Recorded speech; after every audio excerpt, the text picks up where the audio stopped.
All right. Dear hello, class. This is the opening lecture to our first year seminar, Global Studies in Public Policy. And it will provide an overview of some of the main themes that will guide the course, that we'll revisit throughout the course. And it'll be an introduction to how we're going to systematically study different policies in different countries and look at how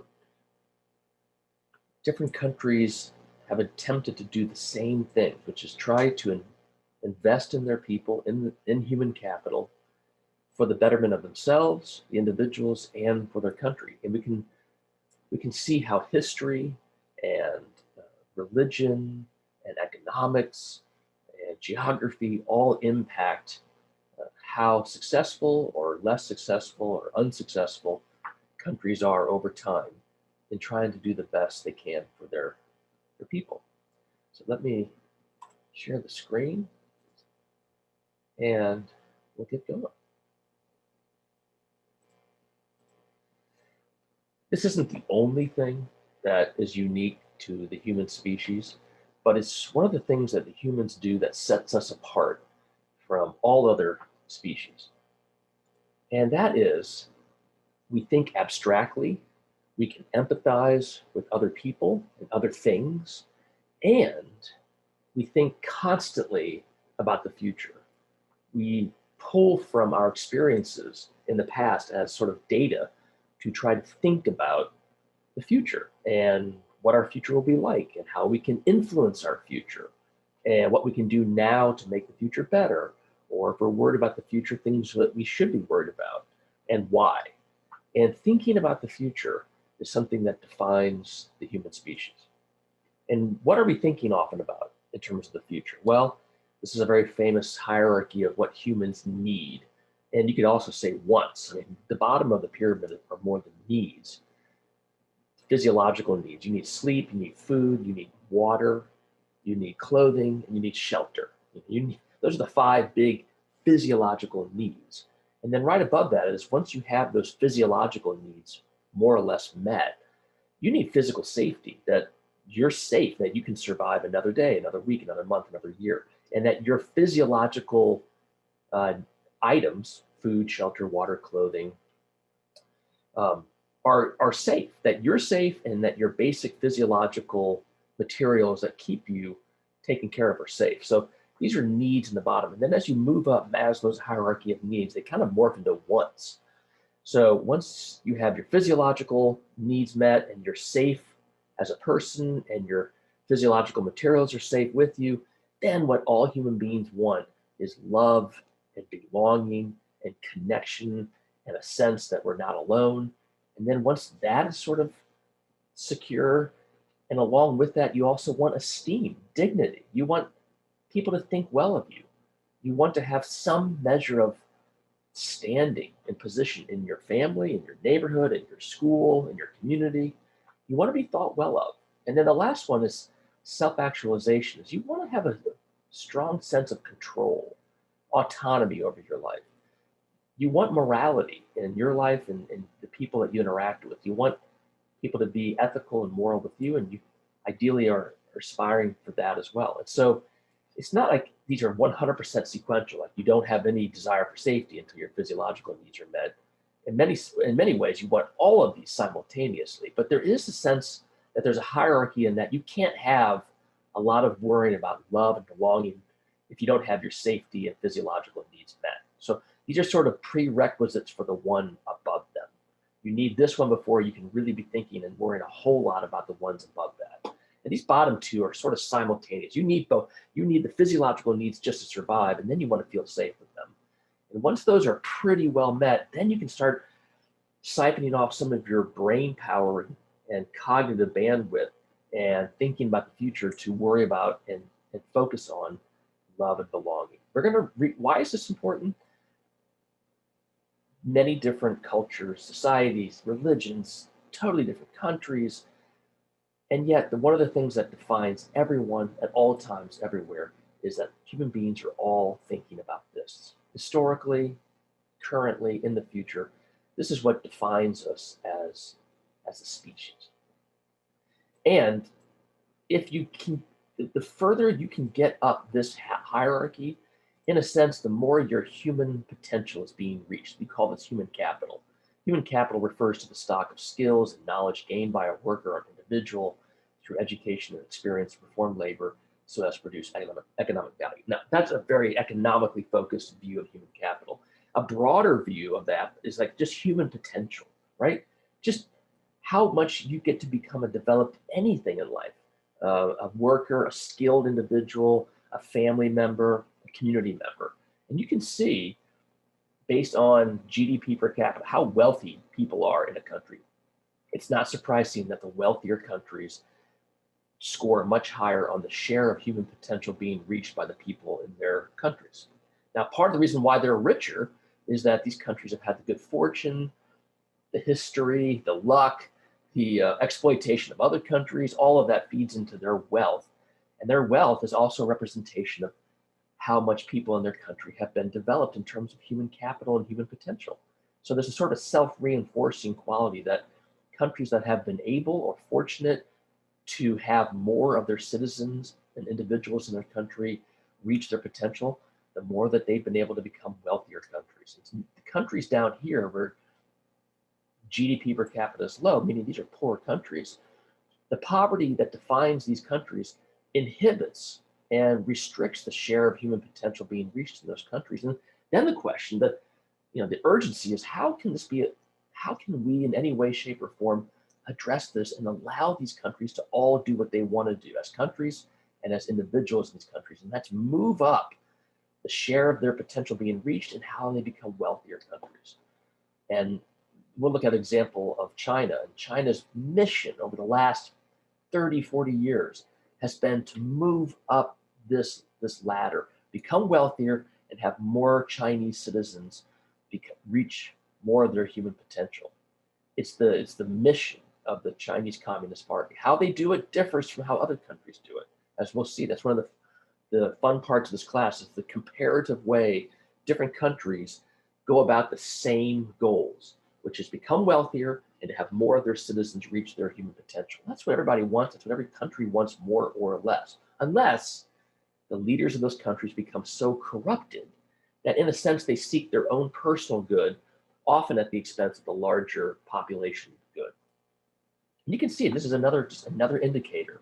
But this one is of human capital. This one is just of life expectancy. Countries that are wealthier have longer life expectancy. And having longer life expectancy is part of reaching more of your potential. Life expectancy in the 60s, 50s means people in those countries disproportionately have not reached their human potential. Same thing with infant mortality. All these indicators that show that wealth is related to lower infant mortality, higher life expectancy, higher human capital being reached. Now, one of the other things that we'll see throughout all the different countries we study and all the different policies, and if you take any class on basic microeconomics, macroeconomics, they talk about things that societies, that communities, that schools, that neighborhoods, that countries have to solve. It's necessary for them to solve these human dilemmas if they're going to reach more of their human potential and become a wealthier country, wealthier school, wealthier community, wealthier family, wealthier anything. And one of the big ones is the tragedy of the commons. The tragedy of the commons is you always have scarcity of things that are valuable. In this instance, imagine there's 10 farmers in a region and there's one basic large area where they can all graze their cattle. All 10 of those farmers are going to be tempted to put all of their cows out there as long as possible because that's good for them individually. But that's going to be disastrous for the other farmers if they can't get their cattle in. So any farming community has to manage unlimited demand for limited valuable resources, the commons being a place to graze their cattle. So what they'll have to do is figure out a way for all the farmers to graze part of the time. And all the farmers are going to have to agree to that. That's a policy. It could be a law, it could be an unwritten agreement, it can be a handshake, but something has to coordinate the behavior of all the farmers in one area so they don't destroy the very thing that their cows need to survive and that they need as farmers. Now, it's easier to do this in small, like basically tribal communities of less than 75 or 50 people because you know everybody. And if anybody breaches the rules that make it work, they're ostracized, they're punished. The challenge in the modern era is we live in communities of thousands, millions of people. And if you live in a community of thousands and thousands of people, then you can't rely on the fact that you know all those people. You can't rely on the fact that you can ostracize and peer pressure them into behaving. You got to get people who are complete strangers to deal ethically with you and everyone else. And you have to behave ethically and responsibly. That's the modern challenge of large nations, communities, even schools. University of Richmond, 3,000 students, 300 faculty members, lots of staff. That's way bigger than a 75-person, 100-person tribe. So we have to figure out policies at U of R to make everybody cooperate and coordinate with people they may never cooperate with again and never interact with again. And this segues to the issue of collective act, the logic of collective action. How do we get people to act and behave in large collectives in ways that may not be optimal for them selfishly, but is good for the group as a whole? And Mansur Olson has written about this, the logic of collective action. He says, in small groups, it's often rational to do something for the group only because we would benefit from it as well. For example, bring wood for the fire. You bring wood for the fire, it's time out of your day to do that, but it's a small group and you're going to benefit from that fire, so you might as well do it. In big groups, the situation is different. Our benefit is lower than the effort needed to produce the good. For example, bringing wood for the fire for 1,000 people is A, impossible almost as an individual, and B, you're not really going to benefit from that because is there a fire that's going to take care of 1,000 people in the cold? Maybe unlikely. So how do you get people to still do those kinds of things, right? How do you get them to still do things that benefit the group and then by extension themselves when the group gets really, really big? And see, that's in a nutshell, that's what we're going to keep coming back to over and over again in this class. These are the goals of public policy. How do we solve the tragedy of the commons? How do we have collective action? How do we have policies that make people behave in ways that are better for the group as a whole, of which they are a member? They're in that group, but might not be optimal for them selfishly as individuals. How do you get people to do that? Well, we have laws, we have social norms, we have incentives, we have taxes, we have rebates, we have financial rewards, we have financial penalties, we have all these different ways of doing that. Another goal is how do we increase safety and improve risk management? It's risky to live in this world. So we buy insurance to guard ourselves against the risk of our car being destroyed or our house blowing up or needing a lot of healthcare or dying. We also need to have ways for conflict reduction, enhanced well-being. People get angry at each other. You need courts to reconcile conflicts. You need to have policies that are enforcing them. We have vaccine laws. Getting a vaccination helps you as an individual be safer from a disease, but actually you getting the vaccine in the end helps everybody else as much as it helps you, if not more, because if everybody gets vaccinated, then the diseases can be basically eradicated. But that requires everybody to pitch in and do that. And the other big goals of public policy is all of us want more freedom. We want more freedom and autonomy to do what we do. At the same time, we also want to balance that with keeping equity and fairness, because if you're free and autonomous to be as selfish as you want, but excessive selfishness comes at the expense of everybody else. And if everyone else is behaving excessively selfishly, it's going to come at your expense. So we're trying to balance the fact that people want maximum freedom and autonomy, but they also want a lot of equity and they want maximum fairness. And between those two poles, we are looking for ways to balance them in the most optimal way. Well, what makes these goals hard to reach? Number one, we mentioned it already, scarcity. There's always less of something relative to how much people want that thing. Land, money, access to schools, homes, whatever. So we have to manage scarcity at all times. We also have unintended consequences of policies, unavoidable trade-offs. So we may want to allow for students to apply early decision, early action to give them more choices. And that's good in some ways, but one of the unintended consequences is, maybe we don't enable people with early decision then to get a lot of different offers for financial aid. Well, that really wasn't the goal. It was to give more choices, but to make early decision work, you have to be binding. Early decision works in the sense that you apply early, but then you have to accept that school. Well, the school knows that, and they're like, well, we're not going to maybe put as much financial aid in the early decision pool. We'll save that for later sequences. Well, What's the unintended consequence of that? Then that means early decision tends to favor families and individuals who don't need financial aid as much, right? And applying early decision gives you a leg up in getting in exchange for not getting as many chances for financial aid. Well, the unintended consequence is that early decision favors affluent families and individuals. That wasn't the goal. It's an unintended consequence, but it's definitely there. Another problem with public policy is that we'd like to think we're purely rational, purely logical. We only do things that are rational and logical. Well, you don't need me to tell you that human beings are wildly and hugely emotional. And a lot of we are very driven by our feelings, by our politics, our religious convictions, if we have them. And oftentimes they override things like logic and rationality. And that makes policies and laws hard. Another problem is that, again, I mentioned this up here with freedom and equity. We want maximum freedom, but we also want maximum equity. And those two cannot always be provided to people at maximum levels. Sometimes to have more equity, you have to have less freedom. And sometimes to have more freedom to do what you want and to have what you want and pursue what you want, we have to kind of give up or sacrifice some measure of equity. And that's a balance too, as you'll see in public policies all the time. We're balancing how much freedom versus how much equity. And then we just have the challenges of implementing laws and policies. It sounds easy, to like Obamacare. Let's just expand healthcare to 30 million more people. Well, if you all have any memory, Obamacare parts of it were rolled out in the fall of 2013. Just the logistics of doing it proved so hard. It was a disaster in the fall of 2013. And then they had to clean it up and redo the website and kind of revamp the program. But it's on a large scale, it just takes a lot of human effort and time and resources to do big policies.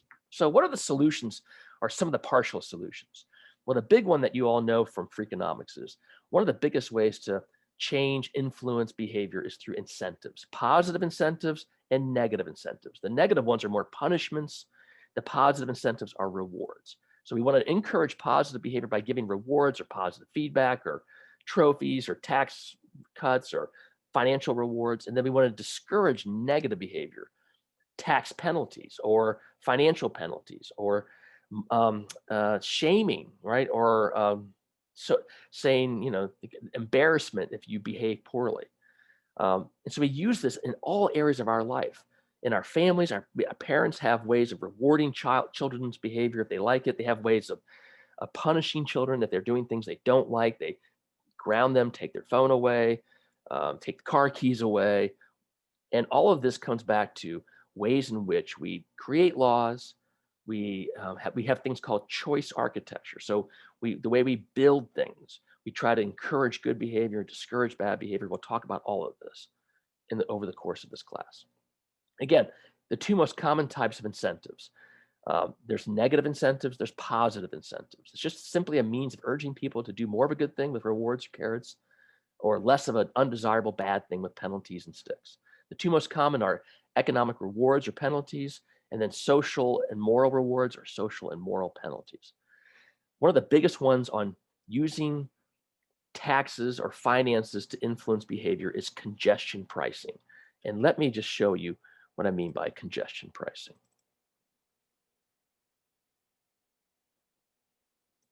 If you had to pay a fee to drive right now, would you still drive or would you take the bus? That's a good question. That's effectively the choice behind the hot new tool for improving our streets, congestion pricing. It's basically putting a price on traffic. That is, when and where drivers can create traffic. Here's how it works. You charge cars extra for driving on busy central streets at peak hours. That's supposed to make drivers think, gee, do I really need to make this car trip at this time? Mayor Jenny Durkin of Seattle, Grist's hometown, hopes to implement congestion pricing on some downtown streets by the end of her term in 2021.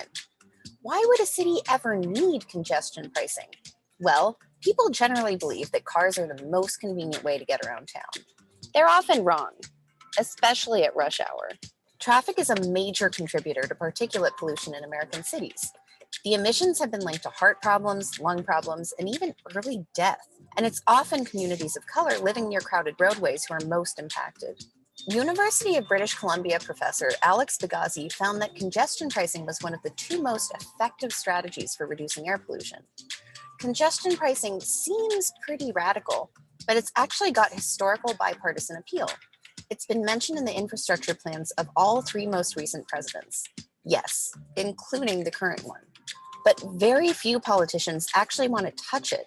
People love driving, and drivers vote. This year, however, two pretty high-profile politicians have already expressed support for congestion pricing. The scheme has been implemented in London, Singapore, and Stockholm.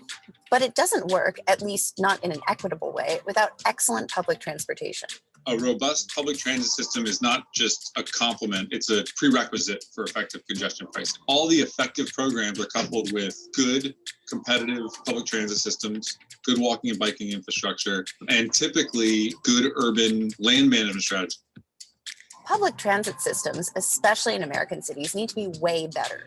At least if cities want to meaningfully reduce their carbon emissions, and if people want to be on time. All money from congestion pricing is often directed to expand transit infrastructure, but there are other ways to use that money. Driving already costs a lot, and most people on the road are often middle or upper income. Free roads are probably better described as a subsidy to high-income people that some low-income people sometimes enjoy when they happen to be driving. But in fast-growing cities like Seattle, low-income people become dependent on cars because they've been priced out of dense urban areas to far-removed suburbs with limited transit service. Manville has an idea to tackle that issue. Take the money from congestion pricing and use it to subsidize tolls or transit fares for low-income commuters. That way, they can choose how to get around. So how likely is congestion pricing to happen in Seattle or New York? Well, New York just kicked its latest congestion pricing initiative further down the road. And the Seattle Department of Transportation says they're taking it slow. They want to be cautious about how the scheme will go over with constituents. But the way our streets are built right now is really not working for our health, environment, and punctuality.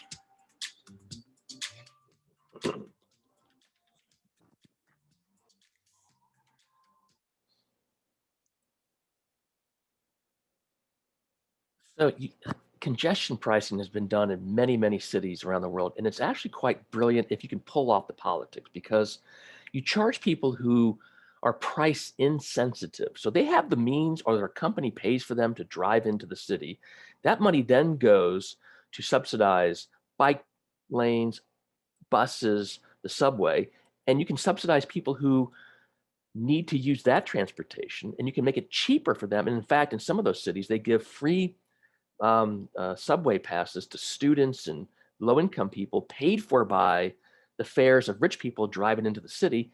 And then when fewer people drive into the city, there's less congestion, and because the people who are not driving in now are getting subsidized to use other ways to enter the city. It's just a way of saying, how much is driving worth it to you? Do you really have the money to do this? Can we decrease the number of cars without forcing it? Allow people to choose themselves based on their budget and on their interest and their preference, their autonomy, their happiness. Allow individual choice to decide who drives into London, to Singapore, and then charge them for it, take their money, and improve all the other ways of coming into a city. It's a great way of sticks and carrots and incentives to influence human behavior without overly directing it. Now, sometimes financial incentives or penalties don't work enough, and you need to use social and moral incentives and penalties. Clear Path in Chicago was an initiative to lower the rate of prostitution in Chicago. And they initially would arrest men who were soliciting prostitution and fine them, big penalties. It didn't really have the impact they were hoping. They still kept doing it. And it turned out that some things don't respond as well to economic incentives as they do to social and moral ones. And then they created this thing called Clear Path, where they would then take a picture of men who were caught soliciting prostitution and put it up on the webpage and give their name and address. And it turns out that was so embarrassing socially and morally that cut solicitation of prostitution significantly. So human beings are responsive to all kinds of different incentives. You just have to figure out where they are most sensitive to. And then you look at things like Airbnb and Lyft and TripAdvisor and Uber. They use, in essence, the same social moral ratings to influence people's behavior at these sites. So people want to get really good scores as drivers or as customers of Lyft and Uber. So they behave very responsibly and very responsively. They try to do as good a job as they can. TripAdvisor, the Airbnb, these are places that, you know, hotels and people who rent out their rooms do really good work because they know that their business model depends on getting good ratings from their customers. And then at the same time, customers are behaving really well for them because customers get a rating. I have accounts at all of these. And when I rent a place from Airbnb, I'm looking at the ratings of the person I'm renting from, and they're looking at me. And so that incentivizes the people who do the purchasing, renting, buying to behave well. And it also incentivizes and rewards people who are selling their services, their home, their hotel rooms to behave well because they want good ratings too. Now, one final way that we can really get people motivated about things they're not otherwise motivated about is make it a competition. Just make whatever it is a competition, and you can get people to do things you didn't know they would ever do. And one of my favorite examples is, how do you teach and motivate middle school kids to learn and want to do well at ballroom dancing? Now, first of all, why would you want that? Turns out that it's good for physical fitness. It's good for socialization, learning how to treat other people, how to care for other people, how to be part of a team. It kind of has some of the great values of being part of a musical group, a club, or a sports team. And then the way they found out to get kids in middle school to go practice and try to get good at ballroom dancing was make it a competition. 6,000 kids, 60 schools, 10 weeks, one dream. 5, 6, 5, 6, there we go. I didn't know if I wanted to go ahead with ballroom dancing, but I decided we'll just see how it goes. Although I'm not a great fan of hard competition. Oh my Lord. They get points if they stand tall and hold the dance frame. I think it's much more than learning a bunch of steps. I really want to be in this competition. Rock on. Great Cuban motion. You guys totally rule. It's like a sport hasn't been invented into a sport. But I didn't know that we had to dance with boys. That's what I hate, girls. Girls always think they're the best. And I always be like, okay. But I do know that boys think about girls. Do you like any of the girls in the class? Marissa. Yes, okay. Dad, now she's hot. Never know how much I love you. Last year, there was a huge, giant trophy, and we didn't get it. But this year, I want that trophy. Everybody's motivated. Welcome to the quarterfinals. I think it's gonna be easy. I don't think so. They had a dance with a new partner. The girl is like an adult. Year 64 and year 1 go to the semifinals. You gotta take the deep breath. Every single one of you did an amazing job. And I'm so proud of you. If you had 3 more points, you would have got through. I still really don't understand what happened. Since we scored so high in the competition, we're going straight to the finals. Okay, I'll count it for you like this. Step left, around, and together with the right. Step forward, kick, step right, and back. Dance! My favorite dance is the merengue. It's Merha. I would like this for the kids, like, say, here, you know, you're worth it. There's no second, there's no third, there's only one challenge trophy. Mad Hot Ballroom. Gentlemen, where's my tango face? A-N-G-O.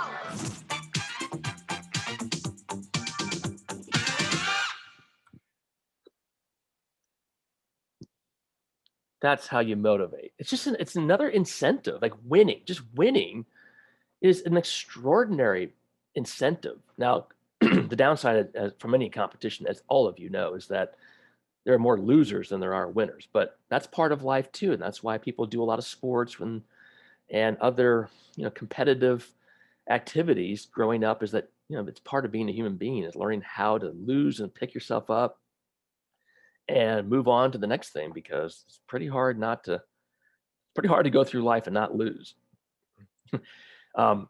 As many students at U of R know, I'm part of these living learning programs, and it's just fun to go see the things that you study.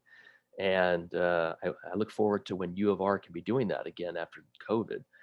We watched this documentary as part of a living learning class we did on children's health, and we actually went to the place that did the competition, and there's the head of it, and learned how to dance, and our students could see for themselves, you know, how powerful this competition is for motivating positive child behavior. Just so at the end of this lecture, just think about all the different areas in your life where you're responding to incentives, and you yourself are kind of giving out a system of incentives, positive and negative, rewards and penalties. U of R has them all over the place, in your housing, in your classes, in the admissions process, in clubs and activities, and even competitions at U of R. There's whole sets of incentives, positive and negative. You have them in your family, in relationship with your parents, your siblings, others. You have, back to U of R, you even have them down with your roommate. They may not be written out, but there's a way to be a better roommate that makes people want to live with you. And there's ways that you can behave and others can behave as your roommate that make them less desirable to be your roommates. And there's incentives, positive and negative. In your relationships, your friendships, if you have any romantic relationships, any dating, all kinds of incentive structures embedded in those that are often not explicitly written out, but they're rules, and they are incentives and punishments, for incentives for good behavior in relationships and punishments for bad behavior. And then, of course, our jobs. So if you work harder, you can get a promotion. If you don't take your work seriously, you don't do a good job, you don't make it a quality effort, you can be let go, or your pay can be reduced. So we live in a world of incentives, positive and negative. We live in a world of rewards and punishments. From the day we're born to the day we die, our relationship to others, to the government, to our employers, to our schools, to our families, to our neighborhoods, to the people we interact with just for basic commercial stuff, things we buy, things we sell, they're all embedded with incentives. Now, one of the, sometimes you might get discouraged, like, maybe people's basic human nature is not good. And you can see examples where people will behave badly, selfishly, cruelly, without regard for other people. I'll tell you a quick story that can give you encouragement. Many years ago, England's toll collectors went on strike. They stopped manning the booths where the people gave them money to continue driving. And there was widespread concern that if they went on strike, the government would lose tons of transportation money because there'd be nobody there to accept payment for those tolls. But they tried an experiment where they just put a bucket in the window and they put a sign saying, "Please, honor code, just pay pay your toll, even though there's nobody there to collect it." They were stunned at the end of their experiment to find that not only did everybody pay the same normal amount, there was actually a little extra. So we don't know why exactly that was. Part of it was maybe they couldn't get change. Maybe some toll collectors were sort of stealing on the side. And when they weren't there to steal, the money just stayed in the pot. We don't know exactly, and we don't want to cast aspersions on them. But the big news was, if you live in a society where the assumption is you should do the right thing, you ought to do the right thing, and if your assumption is other people are going to do the right thing, then the momentum, the inertia is you're more likely to do the right thing. You have more trust in the way society's being run, in the rules and the expectations and the norms. And it turns out that in many societies that we'll study, and not all of them, that is the culture. That culture is a function of the rules, the policies, the systems of governance in that country. But the good thing about that is it means that most people will behave ethically and properly most of the time, even when they're not being watched, even when being selfish, not paying the toll would actually be better for them individually. They can reason that it's better for them to pay the toll for society, and it just becomes the default response. Do the right thing. Thank you very much, and I'll see you all at next class.